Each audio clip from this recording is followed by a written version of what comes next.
Rally को संबोधित कर रहे थे बंगाल के बांकुड़ा में। उसमें उन्होंने टीएमसी के द्वारा जगह जगह एक बैनर लगाया जा रहा है जिसमें उनके प्रधानमंत्री के सिर पर ममता बनर्जी का पैर दिखाया गया है।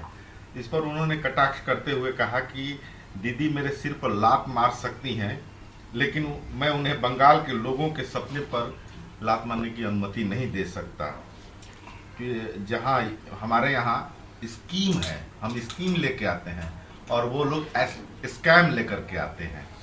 ठीक ही कहा है प्रधानमंत्री। देखिए, प्रधानमंत्री जी ने ठीक ही कहा है। ममता बनर्जी घबरा गई हैं और ममता बनर्जी घबरा के इस तरह के आचरण, किसी देश के प्रधानमंत्री के सर पर पांव रखना और इस तरह का अभद्र आचरण संसदीय जीवन में, लोकतंत्र में व्यवहार करना बिहार की जनता नहीं बल्कि भारत की जनता को अपमान करने के प्रतीक है। और यह अपमान का बदला बिहार के ही नहीं बंगाल के लोग ही उनसे लेंगे और उनको तब पता चलेगा कि तिल मिलाहट कहाँ जाता है। अनिल देशमुख पर गंभीर आरोप है। निर्णय लेने का पूर्ण अधिकार सीएम ठाकरे के पास है। शरद पवार ने यह बात कही है।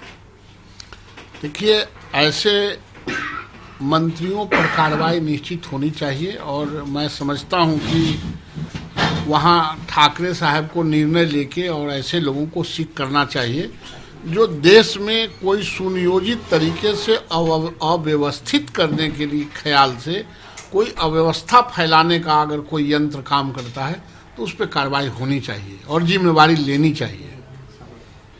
टीएमसी के नेताओं को बीजेपी में शामिल कराने पर ममता बनर्जी ने हमला बोला और कहा है कि पीएम मोदी को टीएमसी चोर कहा है और शुभेंदु अधिकारी को देशद्रोही गद्दार की संज्ञा दी है। मैं कि भाजपा के गुंडों के द्वारा मतदाताओं को चेतावनी दी जा रही है। मैं अधिकारी परिवार के असली चेहरे को नहीं पहचानने में मैंने धोखा खा गई, मैंने गद्दा हो गई। वो हर चीज में ममता दी धोखा खा रही हैं और बंगाल की जनता से भी धोखा खाएंगी। उनकी चतुराई और जो बंगाल के नागरिकों के साथ जो उन्होंने किया है उसका परिणाम हर हाल में इस बार चुनाव में भुगतना है।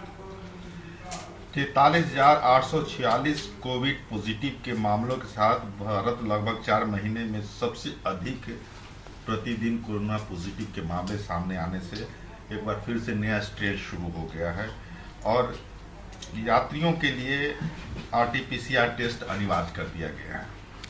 ठीक है, चूंकि जो दीपक बूझने वाला रहता है वो थोड़ा धधकता है, खत्म होने जा रहा है, इसलिए थोड़ा कहीं से आ रहा है। भारत के तमाम नागरिकों को इस पर प्रिकॉशन लेना चाहिए और सरकार भी प्रिकॉशन ले रही है। भारत में जिस तरह से नियंत्रण प्रधानमंत्री जी ने किया है, हम समझते हैं कि यह भी तुरंत नियंत्रण हो जाएगा।